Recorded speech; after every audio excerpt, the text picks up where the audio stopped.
right, welcome back, listeners, either real time or recorded. This is the Quorum 1 Future of Work Talks. Our goal for these is to give us all a chance to dig into the work of one of our Quorum 1 members with a particular lens towards the future of work, the future of economic systems like capitalism, future of democratic systems, future of communities, really just the way that we interact with each other, what makes us tick, and discussing various strategies for improving something that dominates the vast majority of our lives, which is our careers, our work, our professional endeavors. So without further ado, I'd like to introduce formally Ivette Flower. Yvette is a resilience guru. Yvette is a long-standing professional in the areas of professional coaching, public speaking, coaching and training, and in general, and correct me if I'm wrong here, Yvette, educating people on how our minds can get stronger, how we can build more mental muscles. So thank you so much for being with us here today, Yvette. And why don't you tell us a little bit about yourself? Well, thank you for having me, Trak. I am so excited to be here and to talk about one of my favorite things, which is how that we have the power to change our mental script in a way where we are going to dive into some ideas of, is it nature? Is it nurture that we kind of, shift to certain things in our lives or have certain perspectives? We're going to dive into that. And I'm just excited to be here. So thank you. You're very welcome. I'm excited to have you here. So how did you get started in all of this, Yvette? Gosh, that's such a good question. So I have been a top performer for the last 20 years in pharmaceutical and trade show sales. And since I was around 10 years old, I can tell you I have been a high achiever. And then I turned into an overachiever. So I was always going after the rewards, the accolades, the gold stars, let's just say. And then, as being a top performer in pharmaceutical trade show sales goes, if you dangled something in front of me to win an award or to go to Hawaii or to go to the Bahamas or even win free lunch, Yvette was there. So I realized this was something that had started much younger. Well, that served me. I got to win prizes and had opportunities and had all these great things. And then after going for about 30 years plus, I just hit this wall where I couldn't even remember the words to keys. I held something in my hand and said to my husband, what is this? What do you call this? And he goes, and he looked at me with like this daunting look in his eyes, like, you mean keys? So I had hit, for me, this wall from one, not eating, not sleeping, not, going from meeting to meeting to meeting, pick up to drop off to kids, thinking I could still continue this same trajectory as I'd always been doing because it was my strength. And then I hit a wall and I had to stop and kind of analyze what I was doing. And then I let go of some accounts, changed some things, got back on track, was able to have a 6-figure income working part-time. And then the pandemic hit. And then I thought, maybe this is how I exit this little, I call it a merry-go-round, right? Like you're spinning out of control and you don't know when to stop. You don't want to stop because you're a commission away from getting the next thing and the next thing, right? So the pandemic hit, I stopped and I thought, okay, what can I do? How can I put this experience, put my 20 years experience of being a top performer and help other people thrive and not hit the wall and stay there as long as I did? And then I got trained and certified as a leadership coach. And I also work with positive intelligence as one of my foundations.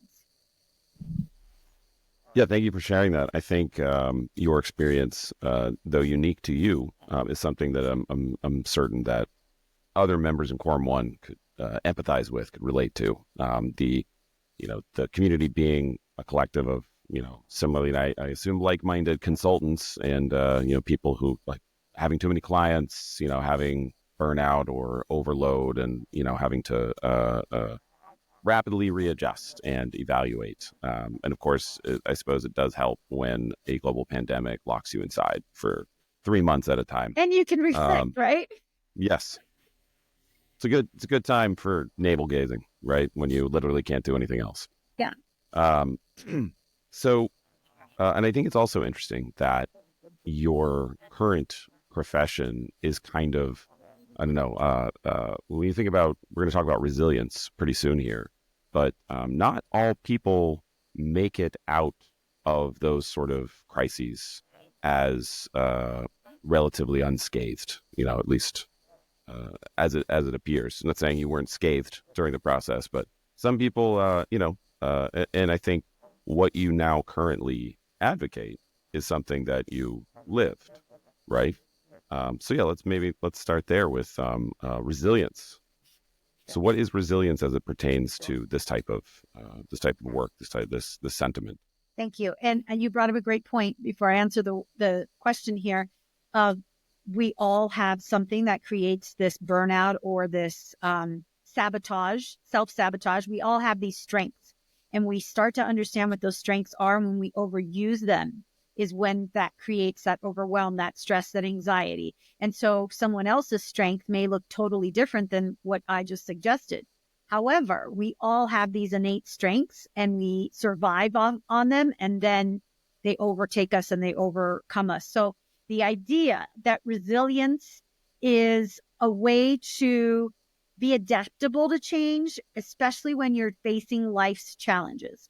So it's not like, oh, let me control everything so I don't have any problems in life. Sure, there's steps you can take to, not let things happen, like burning down the house because you leave the stove on, but you can't control everything. You're going to have to face challenges. And so the idea behind that resilience is we have to tap into our emotional intelligence so that we can manage our emotions, understand them, learn from them, bounce back from them, but then come back stronger.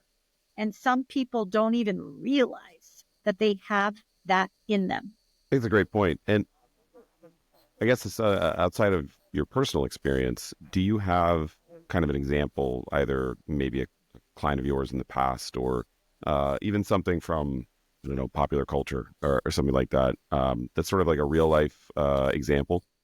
Definitely. I was just working with somebody, and I yesterday on this, where she was told that she acts like a victim all the time.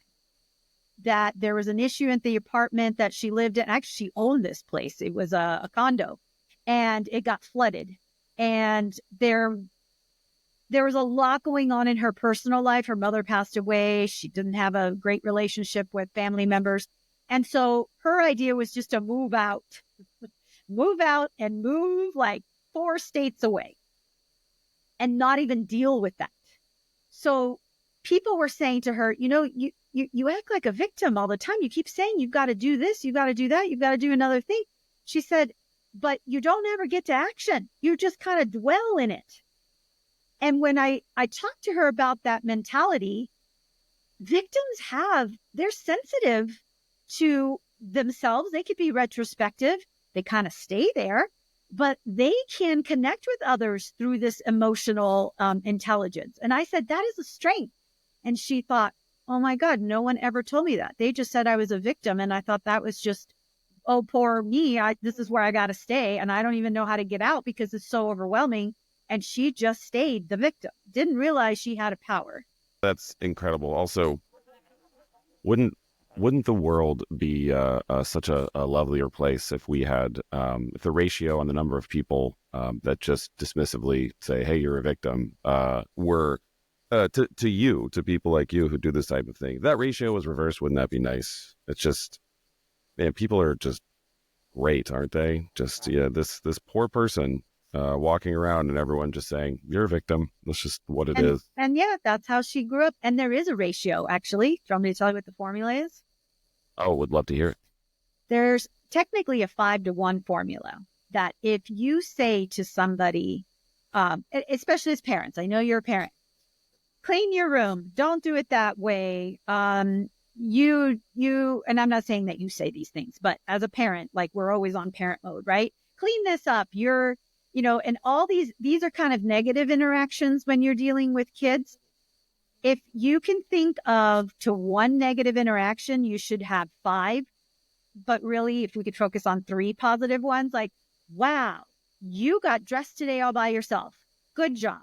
And then later on in the day, wow, you ate that chicken. You tried something new. That is so great.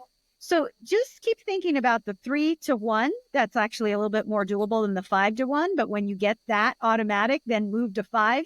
So you can have, people are going to remember. This is the crazy thing. You could have 100 people that love you and like you. And then somebody sends you a post that says, I don't like you, or your hair is ugly, or whatever it is. And you focus on the one negative thing.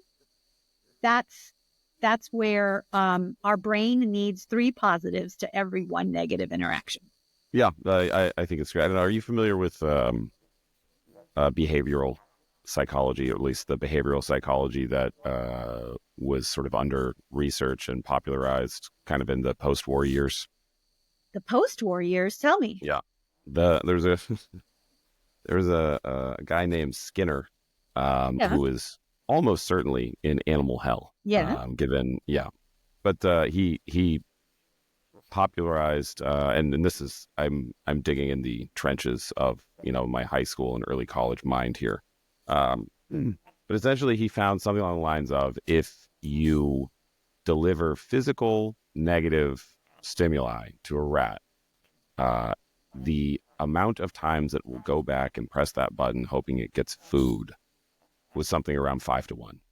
Okay. So if you did it 6 times, the rat might be like, this is too much for me. But if you did it, 4 or 5 times, it would still come back the 6th time.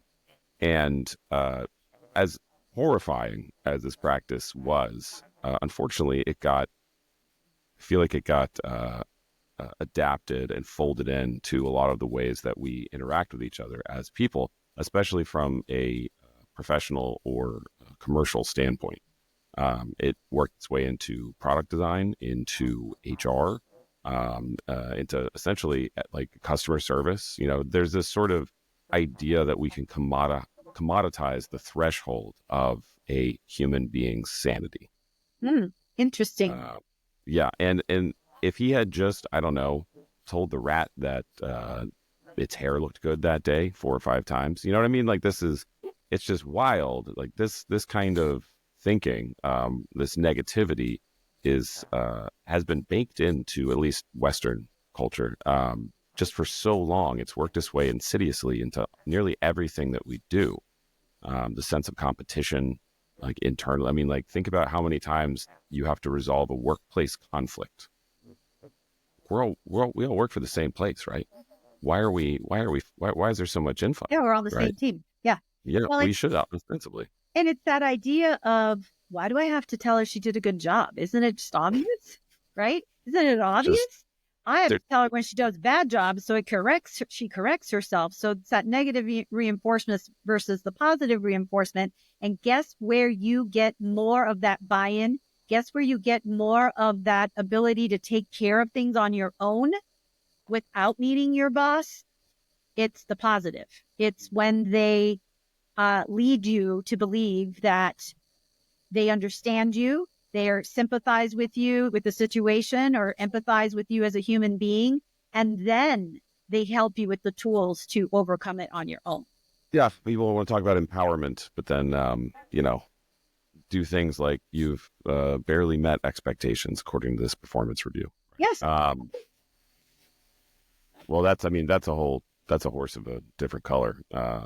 That's also, hey, we don't want to fire you without cause because the compliance is so messy. Well, and for people that don't know, because they may not have gotten a PIP, performance improvement plan. There you go. Yeah. Not something you ever want to be on the receiving end. And there are innumerable Reddit and online communities that will tell you the same thing. Just to say, if you do ever receive a PIP, that it's time to start looking for their job. That's right. But to turn the conversation to perhaps more sunnier and positive notes, let's talk about the strategies that we discussed yesterday, these 3 strategies for resilience, because I'm sure these are things that community members, audience listeners, whomever, can probably, starting today, integrate into their daily mental exercises. Yes, perfect. Thank you. So the segue to get into that is understanding that we all have something in our brains called neuroplasticity. I'm going to share this with you. You're going to, my daughter made this in like This is paper mache.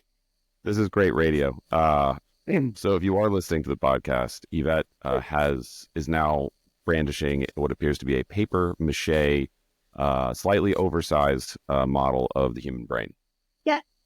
And what I love about this is the idea that we all have it in this resilience is already in us, right? We've got this in us, but somehow along, childhood, that nature versus nurture idea, whether it's your environment that builds your resilience or you're born with your genes in a certain way, a predisposition, we start to have this survival mechanism in us that creates these strengths in us. And then all of a sudden, your friend comes along and says, you can't wear socks with Crocs.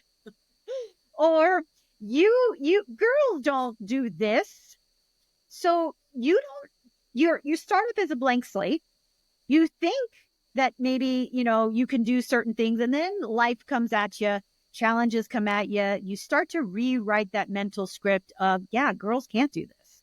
Why am I thinking I could have this position when I know that only men are in this position? Whatever that could be. Or for men, it could be, something that you're struggling with.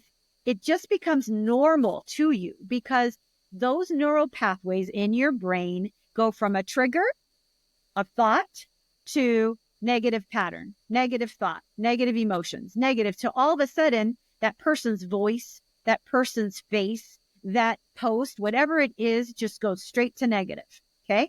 And then those grooves in our brain keep going to negative as soon as we get those triggers. Well, think about the idea that when we have neuroplasticity, we can change that. You can change the idea of even that same trigger. Let's say somebody's voice, because they're so condescending, they're so awful to you. Like I had a boss that would send me a message. We had back in my day, we had to call into a phone bank. Am I aging myself yet, Trak? I think you look fantastic, Eva. You're doing a great job. You would have to call into a phone bank in the morning as a pharmaceutical rep, and she would tell you all the things you needed to get done. And this voicemail came out at 4 a.m. So she was up at 4 a.m. And that was the first thing I listened to in the day was, you got to do this, make sure you do that. Now, mind you, my territory was thriving. But now every time I picked up that phone, I got this gut feeling in my stomach, like, oh my God, there she goes again. I have to do things in a certain way, the way that she wants them. She's micromanaging me. And now just the thought of her voice made me sick. That's where I'm saying these neural pathways go as they start getting the grooves, get deeper and deeper. But isn't it amazing to think that we can actually change them to be positive? Be a 90-year-old person and always think that life is awful and always nothing happens good for me, the victim mentality, and you can change that. And this is how. Number one is becoming aware. Just like this, Pollyanna thinking of, oh, everything's going to be okay. I'm aware of my, that this is happening. You need to actually stop that negative thought when it comes in. And so you know how we do that, Trak? How do we do that, Yvette? You give your saboteur or that negative thought a stupid name. That makes you aware. So when we do, well, we also do a saboteur assessment. So now you know what that is. But once you know what those saboteurs are, you give it a name. So so the judge is a huge universal saboteur. It says there's something wrong with you. There's something wrong with me. There's something wrong with this situation. We cannot be happy until something else changes, right? So when you see this coming, you can call your saboteur a name. I call mine Judge Judy. Did you ever watch her? Not on purpose, but she, I there's I would say it's very, very popular with my wife and my wife's family. Okay. And I certainly, as again, now I'm aging myself, but as a child who stayed home from school before iPads or readily accessible internet that didn't interfere with your phone line existed, there was a a healthy amount of daytime court TV that was available for me to watch. Okay, then you have a whole slew of judges to pick from name-wise that you might want to call your saboteur for the judge part. There's a client of mine that she's got this hyperachiever tendency, and she would call her hyperachiever, because there's a difference between a high achiever and a hyperachiever. That's where you get burnt out. She would be like, oh, there goes lurking Lori again, trying to do things perfectly, right? Or there was somebody that would call her judge effing judge. So the idea that you become aware of these thought patterns and then you give it a name so that it loses its grip on you. And actually, it's kind of funny, right? If you think about how silly it is. So you become aware is number one. You ready for number two?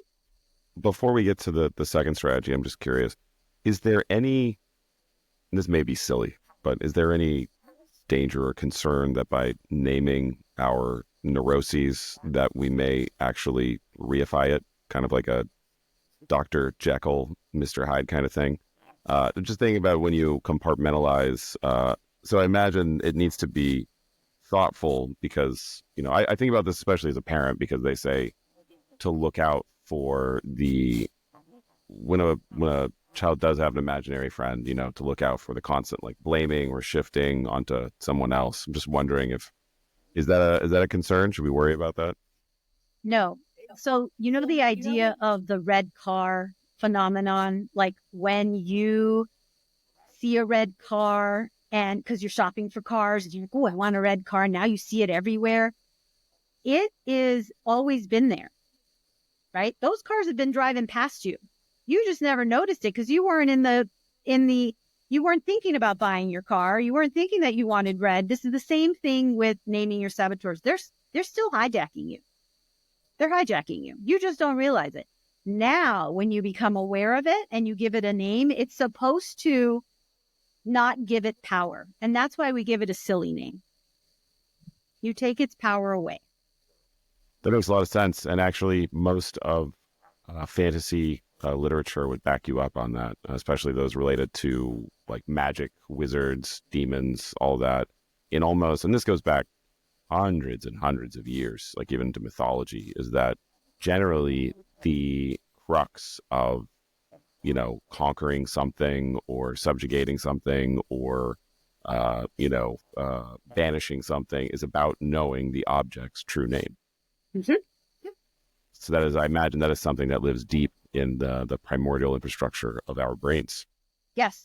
Yes. And it kind of wakes you up. Like imagine being 90 years old and dying and not realizing that you had these saboteurs that were messing with you this whole time. And people, you didn't have good relationships. Your well-being was in the toilet and your performance, whether it was at work or personal, was, downhill because of all that. And you had no reason. You had no clue what was happening. Everyone else could see it, but you couldn't. Yeah. That would be sad. I think the amount of, I think you could attribute to a lot of factors. One, I think attention span is a big thing. Also external, not necessarily distractors, because they're like, our minds are on too much, too often. There's so many different stimuli and tasks and push notifications, all these sort of like haptic things that keep you checking back in to the point where you've probably seen, especially during the pandemic, the kind of like mindfulness movement, right? Like we actually need to set time on our calendars to have our devices silent or to not work or to be disconnected. Yes. So that we can actually think about that. I would say this problem is only going to get worse the more distracted and pulled in different directions we get, because we think about it in terms, or heard people talk about it in terms of, the age of multitasking, and we can get so much more done and we're so productive. But each of those things that we sort of carve off and attribute to a task is taking time away from looking inward, right? Taking time away from thinking about how we're feeling, what we're saying, why we're doing what we're doing, because you never have a chance to kind of go back and check in with yourself. Yeah. And a lot of those things are fear-based. So when you think of that number two, which is this great segue to perspective, right? Is it fear-based? Am I doing this to distract myself from that? Am I being reactive versus proactive? And sometimes when we have this fear, we then avoid. We then go to scrolling. We then go to this, what's the fastest thing I can get done on my to-do list? Instead of, what is the thing that can give me the highest impact right now? How can I be proactive in my day and not reactive to everybody else's problems and issues? Because then, it becomes this way to either numb ourselves or to kind of check out. And so that's what number 2 is about, is how can you change your perspective to when you're being challenged, when you are stressed out, what do? Do you avoid? Do you then numb yourself with something else? Because that's where we've got, drinking and social media and all these things to check out to numb ourselves because we don't want to deal with it, right? You've got to get through it. And if you can have the perspective that anything can be turned into a gift and opportunity, then you're not worried that the other shoe is going to drop, because it's going to drop. You just don't know when. And when it does drop, you can use 3 tools. Actually, there's a bonus tool. You want to hear what those are? Yes, and for the eventual clipping up of the segment, I can even start off. So what are the 3 tools for the perspective strategy? Thank you for asking. So the 3 tools are, when a challenge happens, which we all know life is just about challenges, right? It's also beautiful and great and exciting, but there's challenges that happen, that you can turn anything into a gift and an opportunity. If you can have that perspective, then you will know that you can come out of it with gaining one of 3 things. Gaining knowledge. Opportunity is knowledge. If you did something, so I'll give you an example. A client of mine moved from one state to this state, Colorado, and she keeps reliving that move over and over and over in her head. This move happened 1.5 years ago. And the move was a tough move.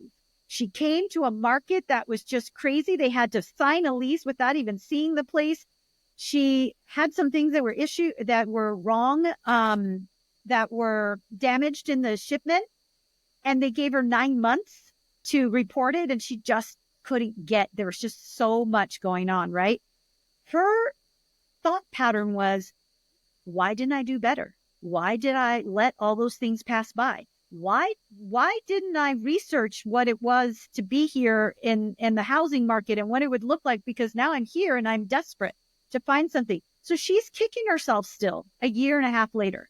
And then she stopped and I said, what is the gift of knowledge here? And she said, there are things out of my control I could not control. Beat yourself up. Why keep thinking about it? Number 2 is a gift of command. The command is, you think of like you go to the gym and you do your weights, right? You are changing the neural pathways in your brain by breathing, by doing something that's called PQ reps and getting out of fight or flight. Is that what I need to be doing right now so that I can increase those muscles? And then number 3 is inspiration, gift of inspiration. What are you inspired to do despite this bad thing happening? For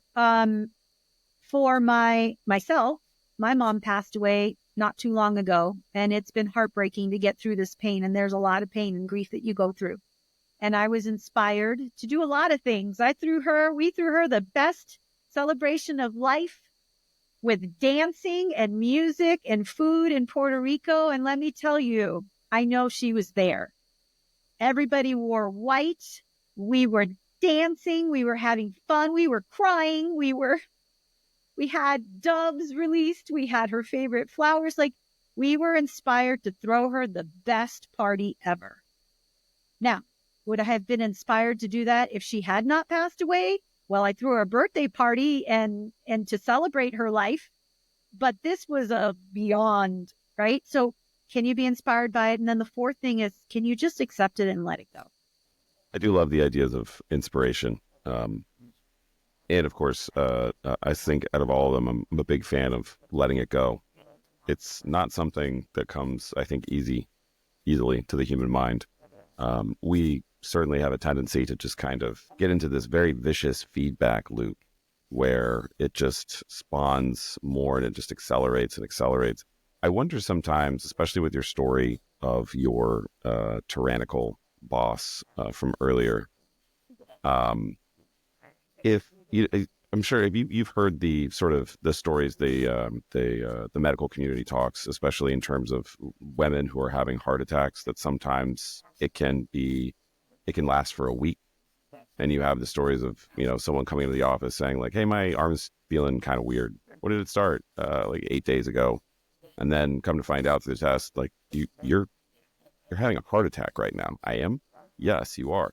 And I wonder if there is an analog of that to the stress and anxiety of being in such a toxic professional system where you're kind of just having either one prolonged panic attack just for the duration of your employment under that person, or just a series, like an infinite series of micro panic attacks, like every single day. And it's only really clear, at least I can say from personal experience, when you excise yourself from that environment and you look back and you can't believe that you were able to endure it for that long, right? I think the most insidious thing is that the more gradual it is, the more likely we are to resign ourselves that it's normal, that this is just how it's supposed to be. But yeah, and being able to break out of that cycle or take a step back and actually analyze your situation is something that I think a lot of people don't have time to do. We work too much, we watch too much, we drive too much, we travel too much, all of these things. But yeah, it's wild. There is a correlation. I'm glad you brought that up. Here's the analogy I like to use. If your emotions are coming at you with stress, overwhelm, anxiety, they're there to give you an alert. They're good. We want those, right? They're there. That fight, or freeze is there for survival. Okay. And we put our hand on the stove of those emotions and we keep it there. And we're like, something doesn't feel right. Something doesn't feel right with this boss or what's going on. And a year and a half later, you still have your hand on that fire. What's it doing? You are producing cortisol and adrenaline, and it is going to mess with your hormones, your organs. And so later on, it does create those things. What happens when you're not sleeping properly? Your brain and the chemistry in your brain are not getting what it needs to be then to live your potential the next day, because little by little, you're dwindling away those neurons. They're not connecting anymore as they would. And I have a great graphic that illustrates that with poor sleep habits. So it does correlate. When you're stressed and anxious like that, you're drinking the poison and hoping that the other person will knock it off if they've managed to make you mad. Do you have strategies? Because I was just thinking about, myself, yourself, we had the either luxury, fortune, privilege, luck to remove ourselves respectively from toxic work environments, right? What kind of strategies would you have for someone who is unable to extricate themselves from that? And it just so happens that whatever it is, maybe, they've just like bought a home, maybe there's some type of medical crisis that requires a lot more funds or a lot more, and it's too much for them to seek other employment. Like, what are the strategies a person like that can employ when it's known that it's a toxic work environment, but they need to do it because of the survival aspect, but they're aware that it's toxic? There's no choice. Okay, so you're aware we all have saboteurs. We all have 10 saboteurs. And I would love to be able to give the listeners an opportunity to strategize, get on a strategy call with me to understand what they are first. Okay, so becoming aware of it. But the second piece to that, when you can't automatically leave the situation, is something that quiets that fight or flight part of our brain, because we still have to get to action, right? We're not just going to positively think our way out of things. We still want to get to action. So we all have 10 saboteurs, and we all have these things called 5 sage powers. And those 5 sage powers live on the right side of our brain.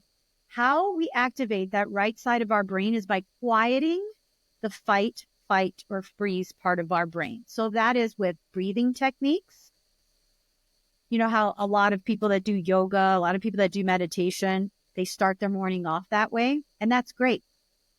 But what happens in the middle of the day when these things are happening? You can't just walk away, turn on your lights and go in your room and, or the office and do your meditation.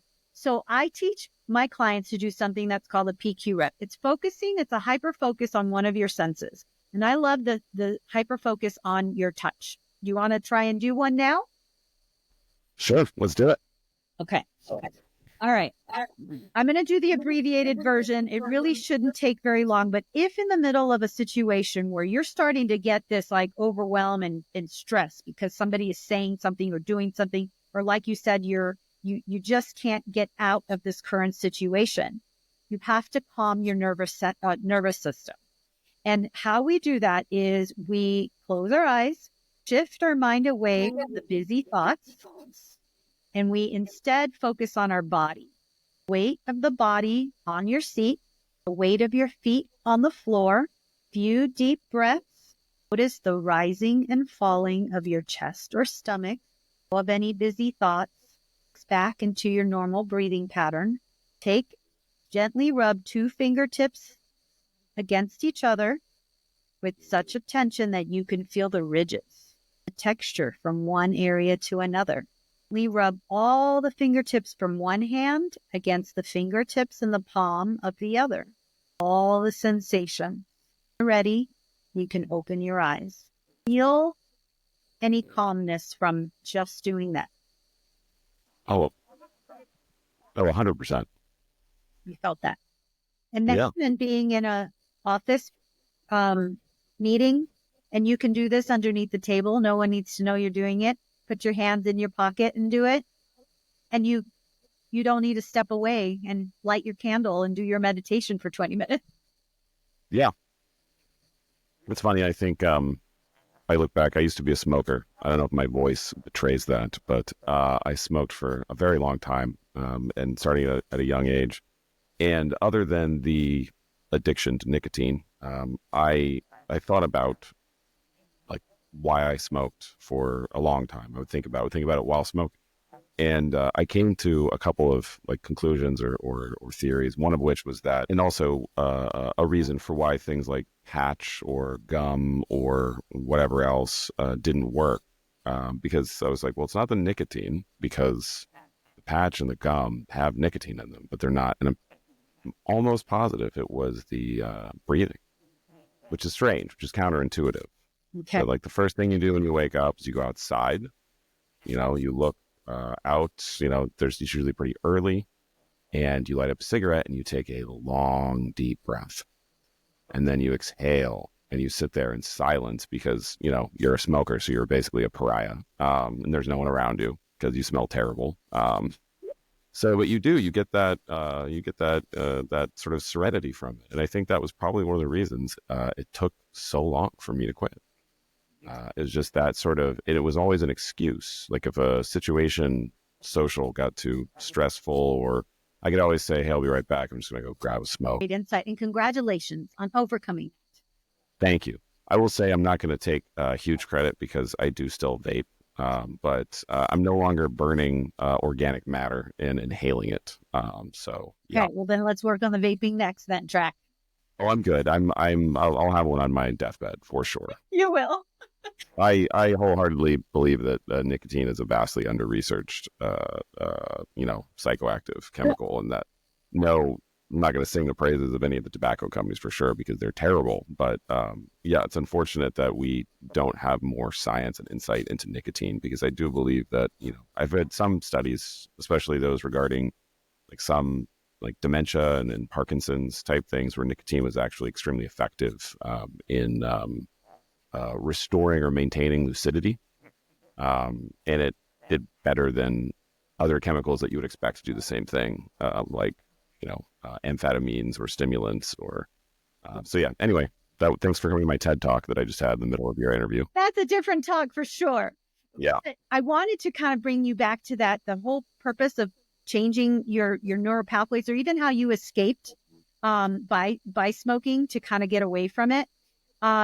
the idea is to like, it probably calmed you in a way, right? To be able to step out of that situation. Obviously, we want to do it in a positive way that is healthy for your body, but we still got to get to action, right? We can't just breathe our way into thinking, okay, we're good. There's still like these steps that you got to get to before you figure out, okay, what am I going to do about this situation? What can I do this? How can I reframe my mindset? How can I turn this challenge into a gift and an opportunity? Like I had one client that said to me, I don't understand these sales people, the younger generation of salespeople. One person came into my office and said, "Oh my gosh, my best client ever just left the company. I'm screwed in getting sales now because she was like my best client ever." And in her mind, she went straight to, "Wait a minute, don't you want to know where she's going so you could get their business from the new company? Don't you want to know who's replacing her so you could be the person that she comes to when it comes to trade shows?" Like, do you go straight to, "Oh, woe is me, I can't do anything about this," or how do I get in front of this person? And how do I get in touch with them by thinking outside the box, by welcoming her to the team, by what do you need to do? And so there's still like those 5 sage powers I was talking about before you get to action, which is the 5th one. There's like a whole thing that you could do to get to a positive action that will then benefit you in the long run. Yeah, if they say youth is wasted on the young, I think there's probably something along the lines of perspective is wasted on the young. Not a skill that most young people are known to have is perspective. I think part of that is a function of time in their I agree. defense, a function of experience. But maybe another pithy thing, something along the lines of you can't think outside of the box if you do not accept that there is a box. If you're not aware that you're in a box, Yeah. you can't think outside of it. And the other thing to add to that, Trak, is that you can't be creative with an analytical mind. We think that because we're so smart, maybe we've got this really high IQ and we have all these skills that we just have to think hard enough and figure that out. That's not in the left part of our brain. That's in the right part of our brain. Creativity, outside of the box thinking, that wisdom versus knowledge, that's all on the right side. How can you tap into it if you're on the left side? So real quick, I don't know, can you tell I'm excited about this? Yes. Let's say you lose your keys, okay? And you always have them in a pile, like you drop them in a big container as you enter the door. And you go through there and you can't find it. Now you're running late. You're late to an appointment. It's a big deal because now you're meeting with your boss and you don't want to be late when you're meeting with your boss. And now you're in fight or flight.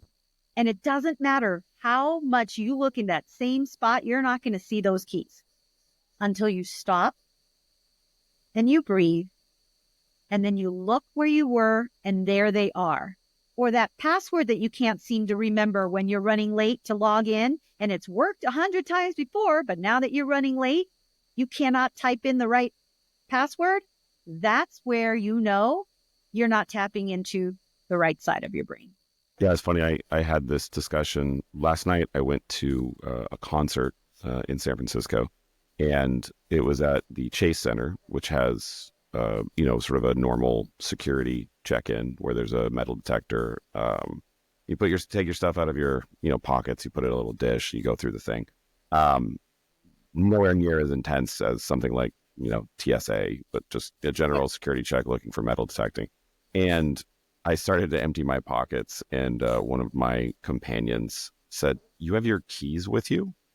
Like your car keys? Like, why did you bring your car keys? Like, we didn't drive here." And I was like, I literally refused to put them anywhere else than the pocket of the pants that I'm wearing because, I was like, first of all, we both have small children. Look at this thing. It looks like it's one of those keyless entry fobs. It looks like a toy. It looks like a device. It's also very throwable. I was like, there's just absolutely no reason for me to ever take these out of my pocket, no matter where I'm going, even if I don't have a car, because at least then I always know where they are. And even then, I would say the analytical stuff comes into play because if they're not in there, I already have a short list of like 12 other locations that they would be. And I just sort of have to then go down that list methodically. Yeah, it's funny. I don't know if it's OCD or ADD, but the whole leaving the house thing, like every time I'm like, just I have to say it out loud, like wallet, phone, That's okay. keys, wallet, That's an phone. ADD thing, I think. But here's that thing where you just said the analytical mind. We want to tap into that analytical mind when it serves us the most. That's where that wisdom of knowing when to tap into it and when to have that other resource, which is the other part of our brain that we don't use as much. So kudos, because being analytical and being smart and intelligent and understanding all that serves its purpose. And so does using the other part of your brain. For sure. Well, that sounds like a fantastic place to wrap up that conversation as we come up on time here. First of all, I want to just thank you once again, Yvette, for joining us. It's been a fantastic conversation. I truly hope that members of the community reach out to you for more information on this, and to whomever's listening. I hope at this time you will be able to find links and references to a lot of the things that we discussed in the show notes or in the video post on the YouTube profile. Just a couple more things. If you're interested in learning more about Quorum 1, check out our website, quorum.one, quorum.one. You can find us on YouTube and Twitter. I refuse to call it the other thing. And LinkedIn. All this in that case will be Quorum, the number 1, on all those profiles. And Yvette, do you have anything you'd like to plug? Did you write a book recently? Read a book? Did you? It sounds like you do have some seminars and such, or something to that effect. I do. Thank you for asking. So, if you take anything away from this talk, is there's great news. We can change the neural pathways in our brain to get to action in a way where you can increase your sales, you can improve your leadership performance and your communication style. And I am putting together a cohort starting in 2 weeks, where if you are interested in improving your sales and leadership communication style, your soft skills to be able to sell 30% more, just set up a strategy call with me. We're going to have that in the notes section where you can meet with me. We could find out what your gaps are, where those blind spots are, and if we'd be a good match for you to join either a pod by yourself, a private session, or a group session for that training. Sounds awesome. And I think, especially this, having now spoken to you 3 or 4 times at great length, I would say that this would also benefit someone not in sales, but maybe an adjacent thing. I think a lot of this stuff is evergreen and useful for anyone to sort of integrate into their daily thought patterns. So thank you so much once again for sharing all of that. You have a website, do you not? I sure do. It's iflowersolutions.com. And we'll put that in the notes too. Of course. So if you want to learn more about this, get in touch with Yvette, and you're not already in Slack in the Quorum 1 ecosystem, you can just visit Yvette's website, iFlower Solutions. Sorry, excuse me. Let's try that again. You can visit iflowersolutions.com. But I assume, Yvette, your DMs are open in the Quorum 1 Slack instance? They sure are. Excellent. Fantastic. All right. Thank you once again for joining us, Yvette. Thank you, audience. Thank you, listeners. And hope you all are having a wonderful day. We'll see you next time.